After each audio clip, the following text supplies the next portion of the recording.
यूं ही नहीं मैं बन जाता हूं।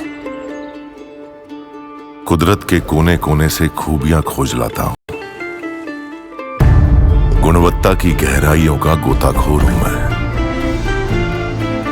यूं ही नहीं मैं रजनीगंधा बन जाता हूं। महाशिवरात्रि के मौके पर बेंगलुरु के art of living international centre में भव्य कार्यक्रम आयोजित हुआ। इस कार्यक्रम में श्री श्री रविशंकर ने सोमनाथ के मूल शिवलिंग के अवशेषों की झलक दुनिया को दिखाई। शिवलिंग के इन अंशों को जल्दी ही सोमनाथ मंदिर में फिर से स्थापित किया जाएगा। यानी जो सोमनाथ में अद्भुत शिवलिंग था, चमत्कारी शिवलिंग कहा जाता है, उसके ही पार्ट है ये, शिवलिंग के हिस्से हैं। सफेद रंग के ये जो पत्थर आपको तस्वीरों में नजर आ रहे हैं, दावा किया जा रहा है कि ये सोमनाथ मंदिर के आदि शिवलिंग के अंश हैं। ये देखिए, जिनके बारे में मान्यता है कि ये जमीन से 2 फीट ऊपर हवा में तैरते रहते थे। और मान्यता को साबित करने के लिए श्री श्री रविशंकर ने शिवलिंग के इन अंशों की मैग्नेटिक पावर का डेमो दिखाया। आप देखिए, गजब है भाई, वो शिवलिंग हिलने लग रहे हैं। सोमनाथ मंदिर के 1000 साल के पुराने चमत्कारी शिवलिंग पर श्री श्री रविशंकर को सुनिए, फिर इस शिवलिंग का इतिहास भी आपको बताऊंगा। ये वो शिला है, इसमें अयस्कांत है, जैसे ऐसा लग रहा है कि मैग्नेट है हाथ में। 1000 साल पहले जब सोमनाथ मंदिर को तोड़ा गया था, गजनी मोहम्मद ने 18 बार आके वहां प्रहार किया, आखिरी बार उन्होंने तोड़ा। शिवलिंग को तोड़ने के बाद उस पत्थर को कुछ अग्निहोत्री लोग, कुछ संत लोग लेके चले आ गए उसके टुकड़े को। वो पत्थर जो है, वो वहां का शिवलिंग वो जमीन में नहीं था, वो हवा में रहता था। वो शिवलिंग की टुकड़ों को लेके वो दक्षिण भारत में आ गए, उसको शिवलिंग रूप दे दिया, उससे पूजा करते रहे। 100 साल पहले कांची के परमाचार्य, उन्होंने कहा 100 साल तक इसको तुम बाहर नहीं लेके आना। 1924 में उन्होंने बताया। अगर सोमनाथ के आदि शिवलिंग को लेकर श्री श्री रविशंकर जी का दावा सही है, तो यह सनातन के लिए गौरव का पल है, क्योंकि अभी तक यह माना जाता था कि महमूद गजनवी के हमलों में प्राचीन शिवलिंग नष्ट हो गया और गुजरात के सोमनाथ मंदिर को देश भर में भगवान शिव के 12 ज्योतिर्लिंगों में पहला ज्योतिर्लिंग माना जाता है। इस मंदिर के चमत्कारी शिवलिंग की चर्चा तो दूर दूर तक होती थी। जब मुस्लिम आक्रमणकारी महमूद गजनवी को पता चला कि सोमनाथ मंदिर में सोने चांदी की मूर्तियां हैं और इसमें स्थापित शिवलिंग हवा में तैरता है, तो साल 1026 में महमूद गजनवी बड़ी सेना को लेकर सोमनाथ मंदिर पर हमला करने पहुंचा। जब महमूद गजनवी ने मंदिर के अंदर हवा में तैरते शिवलिंग को देखा तो वो डर गया और उसने अपने सैनिकों को शिवलिंग को तोड़ने का आदेश दिया। सोमनाथ मंदिर के हवा में तैरते शिवलिंग का जिक्र ज़कारिया अल काज़वीनी ने अपनी किताब में किया है। 13वीं सदी में लिखी गई यह किताब इंग्लिश में वंडर्स ऑफ क्रिएशन के नाम से पब्लिश है। इस किताब में लिखा गया है कि जब महमूद गजनवी सोमनाथ मंदिर पहुंचा तो उसने सोमनाथ ज्योतिर्लिंग को जमीन और छत के बीच हवा में तैरते हुए देखा। गजनवी ने अपने सैनिकों को आदेश दिया कि वो पता लगाएं कि हवा में उड़ते ज्योतिर्लिंग की वजह क्या है। गजनवी ने जांच करवाई कि कहीं शिवलिंग किसी रस्सी के सहारे तो हवा में नहीं उठा हुआ है, लेकिन गजनवी के सैनिक भी हवा में उठे शिवलिंग का मैकेनिज्म नहीं खोज पाए। तब वहां मौजूद एक शख्स ने महमूद गजनवी को बताया कि शिवलिंग के ऊपर जो मंडप है उसे मैग्नेटाइट धातु से बनाया गया है, मैग्नेटिक धातु से बनाया गया है, जिसमें मैग्नेटिक पावर होती है, और ज्योतिर्लिंग बनाने में लोहे से मिलती जुलती कोई धातु इस्तेमाल हुई। इसी वजह से शिवलिंग में मैग्नेटिक पावर पैदा होती है और वो हवा में झूलती है।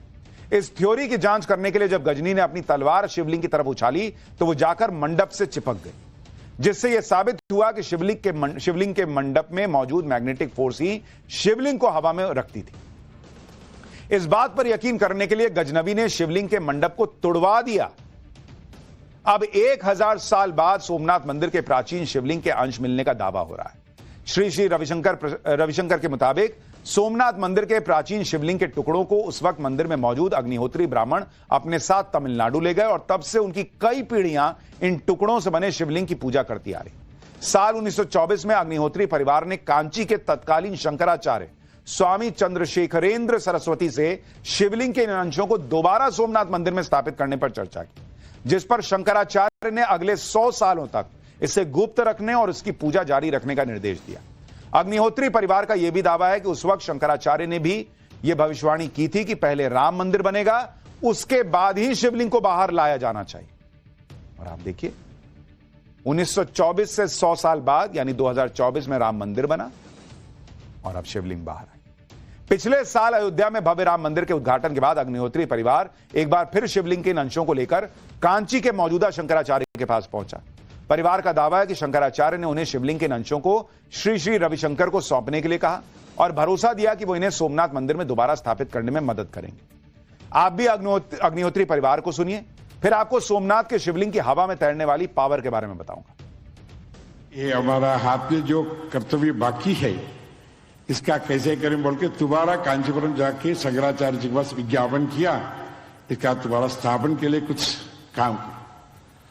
उन्होंने बोला ये काम करने के लिए योग एक महात्मा है उनके पास जाओ, पैसे बेंगलोर में जाके सीधा खुद जाओ, किसी के पास मत भेजो, ऐसा महात्मा जी के हाथ में ये काम दे दो वो करा दे, ऐसा बोल के मुझे भेजा है। इसलिए श्री श्री रविशंकर जी के पास मैं आया हूं।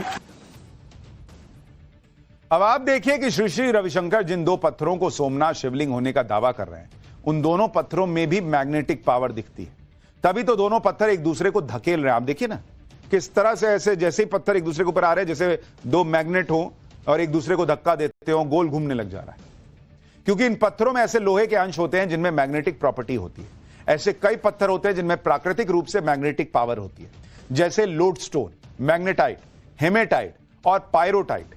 इनमें से ज्यादातर पत्थरों का रंग ब्लैक या ग्रे होता है, लेकिन कुछ क्रोमेटाइट और हेमेटाइट जैसे पत्थर ब्राउन, गुलाबी या कई बार सफेद हो सकते हैं, जैसा कि इन दोनों पत्थरों का रंग है। लेकिन इस पत्थर की खासियत यह है कि लैब टेस्ट में इस पत्थर में लोहे के अंश सिर्फ 2 से 3% ही मिले, और किसी सफेद पत्थर में जिसमें इतना कम लोहा हो और वो इतना ज्यादा मैग्नेटिक पावर रखे, ये बहुत रेयर होता है। आप खुद सोचिए, आज से हजारों साल पहले ऐसे बड़े और दुर्लभ पत्थर की पहचान भी कर पाना कितनी बड़ी बात रही होगी। आप फिजिक्स और गणित की उन गणनाओं के बारे में सोचिए जिनकी मदद से हजारों साल पहले एक ऐसे मंदिर का निर्माण हुआ जिसमें इस तरह के दुर्लभ पत्थर से बना शिवलिंग हवा में तैर रहा था। आप सोचिए, सनातनी जो लोग थे, जो सनातन की ताकत है, जो उसका ज्ञान का लेवल है, उस जमाने में कितना हाई था। कोई भी सुनेगा तो हैरान रह जाएगा। जब सोमनाथ के शिवलिंग का अंश कहे जा रहे इन टुकड़ों को देश के जाने माने जियोलॉजिस्ट ने देखा और उनकी प्रॉपर्टीज की स्टडी की तो वो खुद हैरान रह गए। उन्हें इस बात का यकीन नहीं हो पाया कि सफेद पत्थर के अंदर मैग्नेटिक पावर कैसे आ गई। वो भी ये यकीन नहीं कर पाए कि पत्थर में लोहे की मात्रा बेहद कम होने के बावजूद उसमें मैग्नेटिक प्रॉपर्टी कैसे हो सकती है। इन पत्थरों की जांच करने वाले जियोलॉजिस्ट को भी एक बार सुनिए। I have not seen any whitish rock having a magnetic property. The iron content is 2%, but I am unable to explain why it is so, but there is definitely magnetic. There is no doubt about it because I just now checked up with the magnet. It is magnetic. यानी जो भी इन दो पत्थरों को देख रहा है वो कह रहा है कि यार कुछ तो है, मतलब समझ में नहीं आ रहा कि क्या है, लेकिन अद्भुत है। और श्री श्री रविशंकर कह रहे हैं कि ये वही शिवलिंग के अंश हैं जो सोमनाथ में स्थापित था।